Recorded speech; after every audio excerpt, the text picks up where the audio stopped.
Bismillahirrahmanirrahim. Assalamualaikum warahmatullahi wabarakatuh. Waalaikumsalam warahmatullahi wabarakatuh. Baiklah, saya Humaira Fajrayalna dengan NIM 2011212073 dari Ilmu Kesehatan Masyarakat kelas A4, Fakultas Kesehatan Masyarakat Universitas Andalas.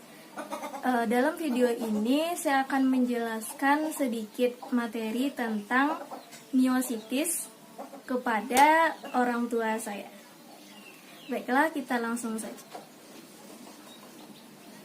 Jadi miositis dalam materi ini, jadi Kak sama kawan Kak namanya Nadia.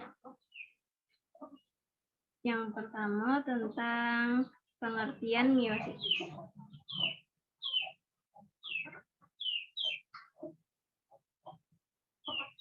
Nah, jadi miositis itu peradangan pada otot. Jadi miositis itu merusak serat-serat otot, terus mengganggu fungsi otot. Jadi susah beraktivitas, kayak nyo duduk susah, nyo mengambil sesuatu susah. Nah, terus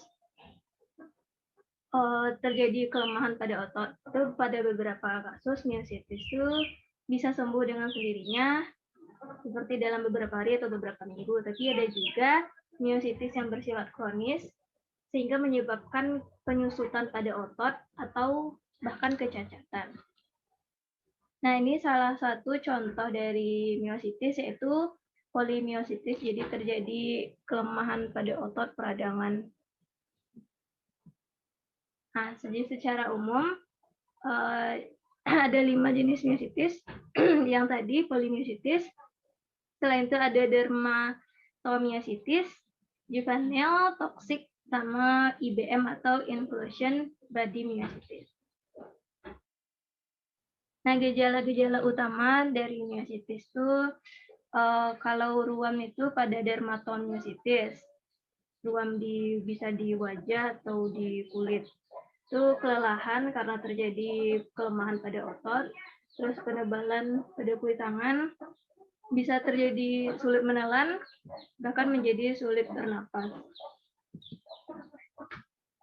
Nah, penyebab miositis itu sebenarnya belum diketahui dengan jelas. Tetapi ada beberapa hal yang bisa dicurigai sebagai penyebab terjadi miositis. Kayak misalnya autoimmune disease yang kayak siapa namanya? Ashanti itu mah autoimun, itu bisa jadi penyebab miositis. Atau infeksi dari virus seperti influenza atau HIV, atau obat-obatan tertentu, contohnya kayak statin. Nah, cara mendiagnosis miositis bisa dari tes darah untuk mengukur enzim dari otot, yaitu enzim kreatin kinase yang ada dalam darah. Terus yang kedua, MRI yang bisa membantu dokter untuk mengidentifikasi area otot mana yang terkena dampaknya dan perubahan yang terjadi pada otot. Kemudian EMG atau elektromiografi dapat mendeteksi area otot yang melemah atau rusak. Jadi mirip sama MRI. Itu biopsi otot, mengambil sampel jaringan otot untuk diperiksa di mikroskop. Selanjutnya, cara mengobati. Nah, biasanya dokter memberikan obat kortikosteroid kayak prednison, misalnya prednisolon, terus obat untuk menekan sistem imun yang autoimun tadi dengan imunosupresan. Kemudian fisioterapi kayak olahraga, senam, yoga untuk mempertahankan kekuatan otot, bahkan bisa mencegah atrofi. Kemudian juga disarankan untuk beristirahat dan menempelkan kompres hangat pada area otot yang terasa nyeri. Kemudian diberikan juga penanganan. Apabila terus dibiarkan tanpa penanganan, maka bisa terjadi komplikasi dan miositis bisa terus memburuk. Dan bisa terjadi disfagia, yaitu sulit untuk menelan. Kemudian terjadi infeksi, gangguan pernapasan, dan peredaran darah atau kardiovaskular. Nah, cara mencegah miositis, karena penyebabnya belum diketahui, jadi pencegahannya juga belum dapat diketahui dengan jelas. Tapi ada beberapa hal yang disarankan dari penyebab yang dicurigai tadi, seperti melakukan vaksin influenza, kemudian memasak daging atau makanan hingga benar-benar matang sebelum kita konsumsi, kemudian menghindari penggunaan obat-obatan yang dilarang, kemudian menjaga kebersihan dari kulit untuk mencegah yang dermatomyositis tadi, dan mengonsumsi obat-obatan dengan dosis yang tepat atau sesuai dengan anjuran dokter.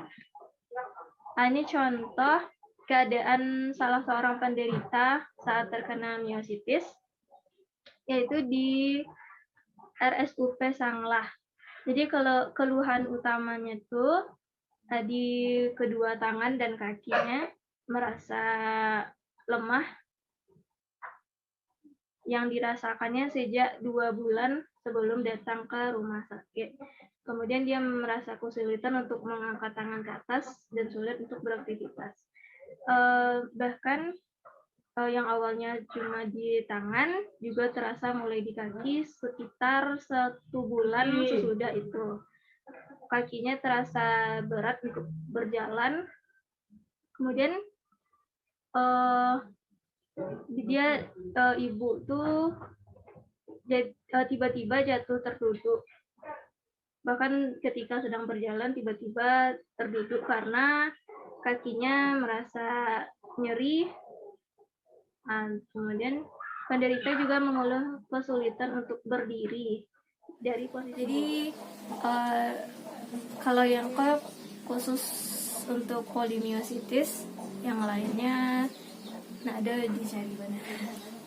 Jadi biasanya polimiositis emang terjadi untuk orang-orang umur 40 sampai 65 tahun. Kayak gitu.